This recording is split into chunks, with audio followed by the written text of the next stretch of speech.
வணக்கம். Tamil Nadu seat savers நெட்வொர்க்குங்கிற ஒரு அருமையான கூட்டமைப்பு. இவங்க வரும் 18ஆம் தேதி ஞாயிற்றுக்கிழமை அன்று வேலூரில் ஒரு மாபெரும் கருத்தரங்கு நடத்துகிறாங்க.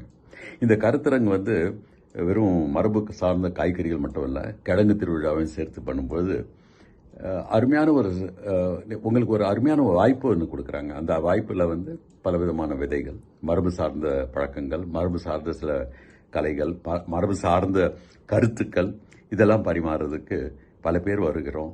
எல்லாரும் பேச போகிறாங்க. அதே நேரத்தில் நிறைய கடைகள், நிறைய விதைகள், இதை சார்ந்து எல்லாமே, அதாவது மரபு சார்ந்த எல்லா விவரங்களுக்கும் ஒரு அருமையான ஒரு கூட்டமைப்பு இந்த கூட்டமைப்பு நடத்துது. 18ஆம் தேதி வேலூர் ஸ்ரீ வெங்கடேஸ்வர பள்ளிக்கூடத்தில்.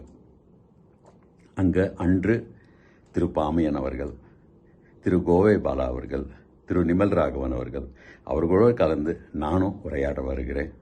நான் மண் நலம் மனித நலம் என்ற தலைப்பில் அன்றைக்கு பேச விரும்புகிறேன். உங்களை எல்லாரையும் எதிர்பார்ப்பேன். 18ஆம் தேதி ஞாயிற்றுக்கிழமை அன்று காலை ஸ்ரீ வெங்கடேஸ்வரா பள்ளிக்கூடம், வேலூர் மாவட்டம். கண்டிப்பாக எல்லாரும் சேர்ந்து இந்த மரபு சார்ந்த விஷயங்களுக்கு, விவரம் சார்ந்த அந்த கருத்துக்களுக்கு இன்னும் மேல் கொண்டு செல்வோம். மக்கள்கிட்ட கொண்டு போய் சேர்ப்போம். எல்லாரையும் வருக என்று வரவேற்று நானும் அங்கிருந்து உங்களெல்லாம் வரவேற்க விரும்புகிறேன். கண்டிப்பாக எதிர்பார்க்குறேன். வாங்க. வணக்கம்.